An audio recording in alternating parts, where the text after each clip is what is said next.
Hello there. Today we will be going over how to set up IK rigs for legs inside of Toon Boom Harmony. I'm using Toon Boom Harmony 21 Premium, but you can also use Toon Boom Harmony 20 as well. As long as it has 2-point constraints, you should be good. Right now, as you can see, we've got a rig with 2 legs and a waist, and it's moving forward, and the legs are planted whenever they hit the ground. Um, as you can see with the rig, we can actually move the leg and move the foot, and the leg will follow, and that is what we're going to set up today. So let's first start out with what IK is. So IK is a system where you can select the child of a hierarchy and move the parents along with it. It is the inverse of a FK rig, which is what usually rigs are inside of Toon Boom. So an example in FK rig, or forward kinematics, would be this rig where we have the thigh, the calf, and the foot, and they are all controlled by pegs that are going down the hierarchy. So the thigh peg will rotate the whole leg, as you can see. The calf will only rotate the calf and the foot will only rotate the foot. This has some advantages to it where it's fairly easy to set up. As you can see, it's just 3 nodes going into each other. You can complicate it a little bit by having separate pegs, so if you want to have the thigh kind of have its own controls rather than controlling everything when you want to scale it or whatnot, you can do that. But this is the simplest and easiest one to set up. This is what most joint and bone hierarchies do inside of IK, or inside of Toon Boom. And it works for some rigs, but a lot of what you use for legs is walking and dancing and, jumping up and down. And those usually require more complex rigs, which is what IK is good for. Now, Toon Boom does have an IK tool, an inverse kinematics tool, built into the program. However, from what I've seen, it's mostly depreciated and not a lot of riggers or animators use it very often. And it's more of a legacy feature that uses a lot of techniques that were used back in previous versions, that they haven't really updated it and kept it up, and it doesn't really work with a lot of rigging techniques that are used today. So we will not be covering the inverse kinematics tool. It just doesn't seem like it's worth the effort to really go over it. So this is an FK rig. We can look at the IK rig, which I've got an extra piece here for the knee control, which will control where the knee goes. So we're going to be setting this up today. Now, it may look complicated, but we're going to kind of break it down so it's a bit easier to understand. All right. So I've got all the artwork over here in its own separate location. And I've got it all going into a composite, and the composite is going into the main composite. This just makes it a bit easier so that when you have all the chords going into the main composite, there's a lot less. Rather than having 1,000, you're probably going to have 10 to 20 at most going into the main composite. Okay, so we've got the thigh, we've got the calf, we've got the foot, and we've got the knee control. Now, the first thing we want to do when setting up our rig, any rig at all, is we're going to select all the artwork. We're going to go up to this setting up here, set properties on many layers. We're going to click it, and animate using animation tools, we're going to click off. What this does is it makes it so that when you're moving these things around, like when I was selecting the foot, it's not actually putting keyframes on the foot, it's putting it on the parent above it. It's handy to not have any keyframes on the artwork layers. It's just not a very good technique to get in the habit of, and I would suggest to just have this off. Alright, so after that we're going to create pegs for each layer. So I'm just going to press Control Shift P. We'll create a peg for each individual layer. And now we can start working with these. Now, as you can see, the anchor point is not correct for any of these, really. It's set up at default at the middle of your workspace, but that's not going to help us with this rig. So what we're going to do is we're going to use our advanced animation tools, whichever one works for you, and just move it and line it up to where these would either rotate or move. So the knee control goes in the middle of it. We'll just go to the thigh. The thigh rotates from the top of it. It's connected to your hip, so we're going to connect it to the middle of there. Now I set these pieces up with perfect circles. This helps a bit when rigging and when animating. When it starts to deform, it takes a little bit longer for it to actually get a bit weird and funky if you use perfect circles, but it's not necessary to create perfect circles. It just helps along with the process. So we'll go with the calf, just move that into position. It's connected by the knee, so we're just going to kind of get in there and get as close as possible. And then the foot isn't really set up with a perfect circle, so we're just going to kind of line it up by eye, and we can mess around with this later on and get it to how we want to actually rotate it.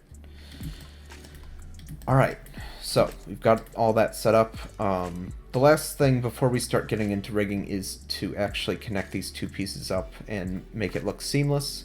The easiest way to do that is using an auto patch.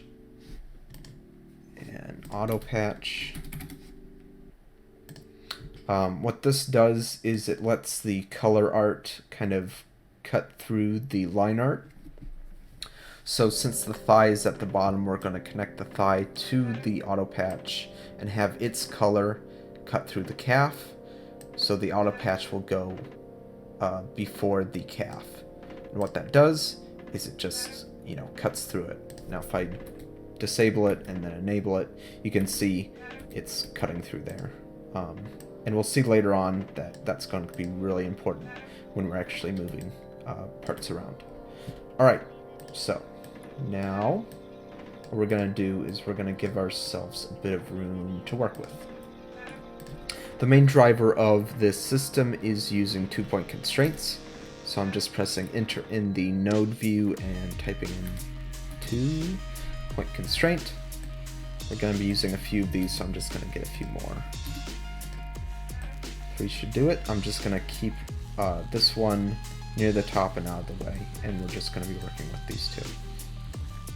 So what 2-point constraints do is they let a piece of art or anything you want to move, mostly artwork, and let 2 pegs control that artwork. So usually one peg would control one piece of artwork, and you can't really, have you can have a peg controlling 2 pieces of artwork, but not 2 pegs controlling one. That's what the 2-point constraint is used for.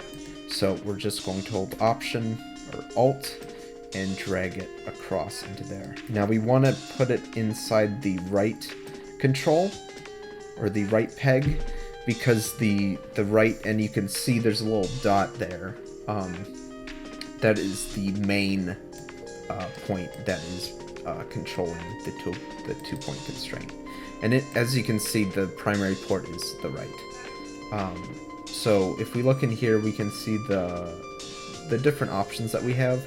The only option we're going to change at this moment is the volume multiplier. Just set that to 0. What this does is it'll stop the volume minimum and maximum from changing inside of the leg. If we turn this back to 75 and hook this up, we can actually see what it'll do if it's not set up correctly. So as you can see, it's stretching and squashing all over the place and getting really off model. Once we set this up to 0 and move the thigh, it's only scaling, but it's not squashing or stretching, which is what we want for this one. So the next 2-point constraint we're going to set up for the calf, and the calf is actually going to be connected to the foot as well. So we've got the thigh parent peg and the calf peg connected to the thigh, which we're going to name this the thigh constraint. This is the third one I've done, so we're going to label it 3. And then this one will be the knee constraint.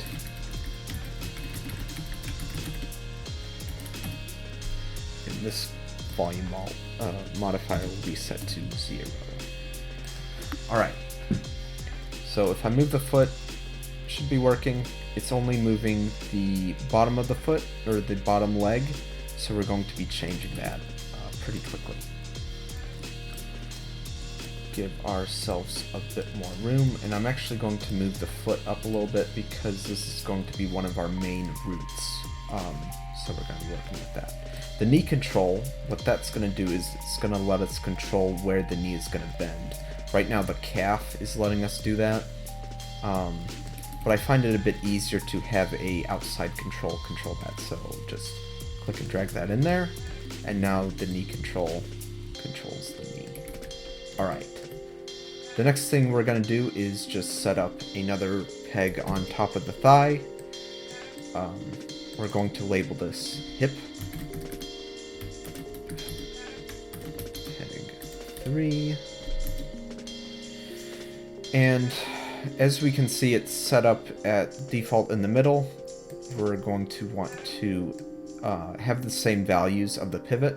So I'm just going to copy and paste the pivot information from the thigh to the hip. And as you can see, it's now in the same position. This just makes it a bit cleaner when we're working with it. So this is the other root. So the 3 controls we're going to be using is the foot, the hip, and the knee control. Now to connect all this up, because so far what we've got is we've got the top of the leg being controlled, and the bottom of the leg, which is also controlled, but we don't have control over the whole leg as a unit. How we're going to set that up is we're going to use a third 2-point constraint that is going to be connected first to the hip, and then we're going to connect it to the knee control as well. Now what this should do is let us move it around and do all sorts of funky stuff. Now the last point of the 2-point constraint is actually going to be connected to the foot. So if we move the foot now, it's actually controlling the whole leg, which is good. However, it's not actually bending. It's not bending at the knees. It's just kind of squashing and stretching, which we can change some of the values here. We're not going to do it yet. We're going to see what we can do right now. Alright, so the last 2 things that we're going to add is what's called a transformation limit. And we're actually going to need 2 of these, so I'm just going to get another one. Alright, what these do is they limit the amount of information that is taken from, say, a peg to an art layer or a peg to another peg. So we're going to connect this from the, we're actually going to label this leg constraint. Alright, so we're going to connect this from the leg constraint to the thigh peg there. And then this one is going to be between the knee control and the leg constraint.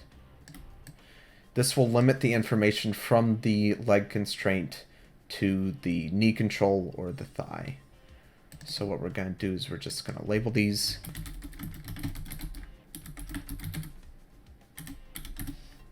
Okay. And the thigh constraint.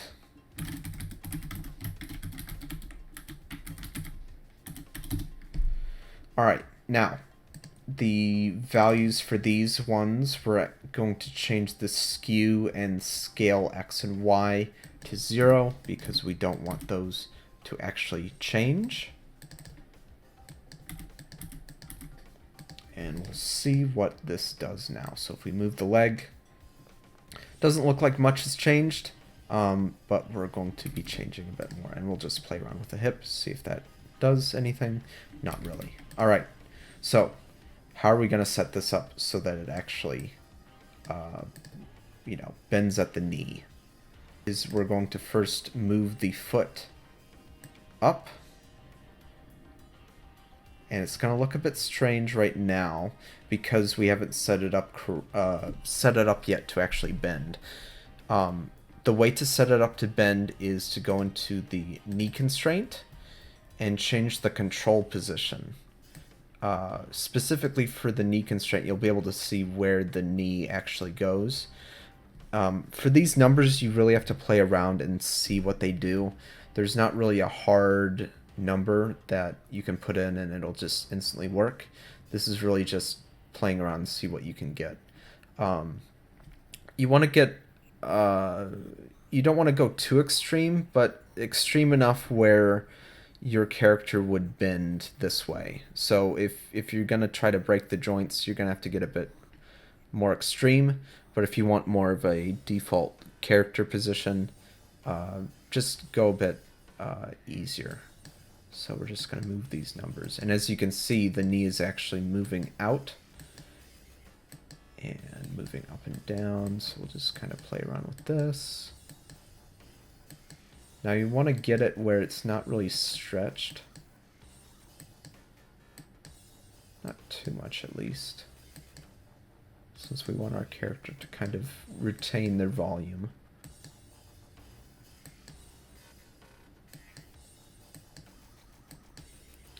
You can play around with these numbers all day, but I'm just kind of watching this corner and seeing how to line up.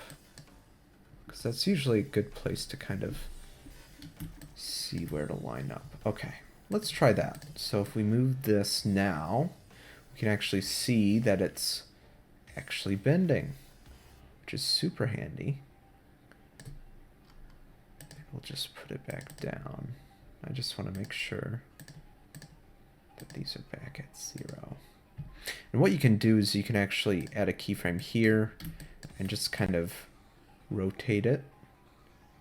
Now it's going to break there, but that's completely fine because you're just going to rotate the foot. So we're not really worried about the foot breaking, we're just worried about the leg breaking at this point. You can see kind of the, it's kind of creating a heart shape almost in there, and that's because I didn't set up the anchor points correctly, and it's kind of, they're kind of breaking apart. But that's fine. It's not too noticeable. If I were to really try and fix that, probably move this around and see if that fixes it. I think that made it more pronounced.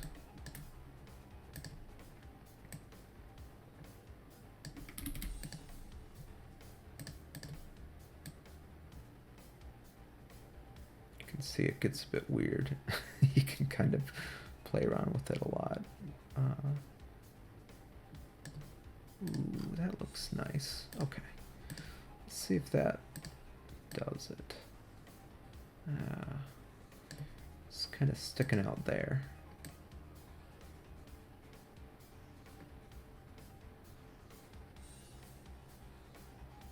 That's a bit better. Alright, I'm liking that. Gets a bit weird there, but I don't think the character is going to go that high. And if it does, you can kind of play around with it during the animation to kind of get it to your liking. I'll just delete that keyframe. Okay, now if we test the controls, and I'm actually going to label these.